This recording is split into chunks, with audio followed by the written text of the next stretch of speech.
Hello दोस्तों, मैं रमन शुक्ला। स्वागत है आपका रमन ला क्लासेस में। आज मैं बात करूंगा इंस्टीट्यूट ऑफ इलाहाबाद के बारे में। जी हाँ, जैसा कि आप लोग जानते हैं, इंस्टीट्यूट ऑफ इलाहाबाद का पीजी एंट्रेंस एग्जाम का रिजल्ट आ चुका है और पीजी एंट्रेंस एग्जाम का सभी कोर्सेज का रिजल्ट आ चुका है, चाहे वो पीजी 81 हो, पीजी 82 हो या फिर आईपीएस कोर्सेज हो। अब जिस तरीके से इंस्टीट्यूट ऑफ इलाहाबाद ने रिजल्ट दिया है, ये आशा लगाई जा सकती है कि 2-3 दिन के अंदर, नहीं तो 1 वीक के अंदर इनका काउंसलिंग प्रोसेस स्टार्ट हो जाएगा। तो काउंसलिंग प्रोसेस के लिए सबसे पहले तो आपको अपने डॉक्यूमेंट्स इकट्ठा करना स्टार्ट कर देना है और ये जानना है कि क्या कौन कौन से डॉक्यूमेंट्स आपके पास नहीं होंगे तो आपका एडमिशन रुक सकता है। पिछली बार मेरे कम से कम 20 प्लस स्टूडेंट्स का एडमिशन नहीं हुआ था जब, और मैंने उनका मार्क्स कम्युनिटी पोस्ट पे शेयर भी किया था कि उनके 190 प्लस मार्क्स हैं, फिर भी उनका एडमिशन नहीं हुआ क्योंकि उनकी लास्ट ईयर की मार्कशीट नहीं थी, किसी का सेंट्रल लेवल का सर्टिफिकेट नहीं था। तो अब आपके पास क्या होना चाहिए और कौन कौन से डॉक्यूमेंट्स होने चाहिए, सबसे पहले तो ये जानिए। मैं बोल रहा हूँ, आप लोग कॉपी कलम उठा के सारी चीजें नोट कर लीजिए और जो डॉक्यूमेंट्स आपके पास ना हो उनको अभी टाइम है, बनवा लीजिए। देखिए, सबसे पहले तो आप 10th की मार्कशीट, 10th का सर्टिफिकेट, 10th की मार्कशीट और 10th का सर्टिफिकेट सीबीएसई बोर्ड वाले और यूपी बोर्ड वाले, ध्यान रखें उनका एक ही में आता है, आईसीएसई बोर्ड का अलग आता है। 12th की मार्कशीट, 12th का सर्टिफिकेट, ग्रेजुएशन की मार्कशीट, ग्रेजुएशन का सर्टिफिकेट, ठीक है। ये तो हो गया अगर आप पीजी कोर्सेज में इनरोल कराने वाले हैं तो आपकी मार्कशीट होनी चाहिए। अगर आप लास्ट ईयर में हैं और आपकी लास्ट ईयर की मार्कशीट या लास्ट सेमेस्टर की मार्कशीट नहीं आई है तो आप मार्क्स उसका निकलवा लीजिएगा यूनिवर्सिटी से। पूरा जो मार्क्स है सब्जेक्ट का टोटल, वो आप ऑथराइज करके दे सकते हो।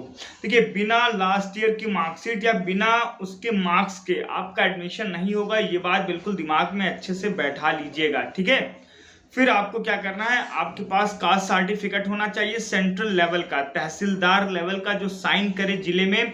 वो ध्यान रखो, बच्चे पूछते हैं कि सेंट्रल लेवल का क्या होता है। सेंट्रल लेवल का मतलब कि तहसीलदार या उससे अबव अधिकारी आपके उस पर कोई साइन करे, देन वो सेंट्रल लेवल का अप्रोच माना जाता है। आप एक बात आपको मैं और क्लियर करता चलूं कि ईडब्ल्यूएस वाले भी ध्यान रखें। ईडब्ल्यूएस वाले 1 अप्रैल 2024 से 1 अप्रैल 2025 के बीच में ही उनका ईडब्ल्यूएस का सर्टिफिकेट होना चाहिए, ठीक है। तो सबसे पहले 10th की मार्कशीट, 10th का सर्टिफिकेट, 12th की मार्कशीट, 12th का सर्टिफिकेट और ग्रेजुएशन के सारे मार्कशीट और सर्टिफिकेट, फिर इसके बाद आपका कास्ट सर्टिफिकेट, फिर इसके बाद आपका स्कोर कार्ड, स्कोर कार्ड के बाद आपका एडमिट कार्ड, एडमिट कार्ड के बाद आपका फाइनली आधार कार्ड जो आपने वहां पे लगाया था, और अन्य अदर डॉक्यूमेंट जो आप पे से पीडब्ल्यूडी यानी फिजिकल हैंडीकैप कोटा के तहत कई सारे लोग आते हैं, या फिर स्पोर्ट कोटा के तहत कई लोग आते हैं, एनसीसी कोटा के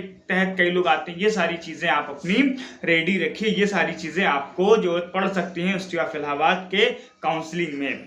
इस पर मैं डिटेल वीडियो अपनी लेकर आऊंगा, कम से कम 20-25 मिनट का। वो बताऊंगा कि जिसका लास्ट ईयर की मार्कशीट नहीं है वो क्या करें, जिसके पास अभी अपडेटेड का सर्टिफिकेट नहीं वो क्या करें।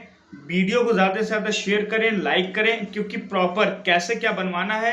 अगर कई बच्चे यूपी से हैं, यूपी लखनऊ से हैं, बिहार से हैं, या फिर कई बच्चे यूपी के ईस्टर्न यूपी से हैं, कई सारे वहाँ पे मेरा परिचय है। अगर उन्हें कोई भी इशू होता है तो मुझे फ़ोन कर सकते हो, मैसेज कर सकते हो। जस्ट रिप्लाई नहीं मिलेगा बट मैं रिप्लाई देने का प्रयास करूँगा, ठीक है। तो अगर आपको ये वीडियो अच्छी लगे तो बने रहें रमन ला क्लासेस के साथ। धन्यवाद।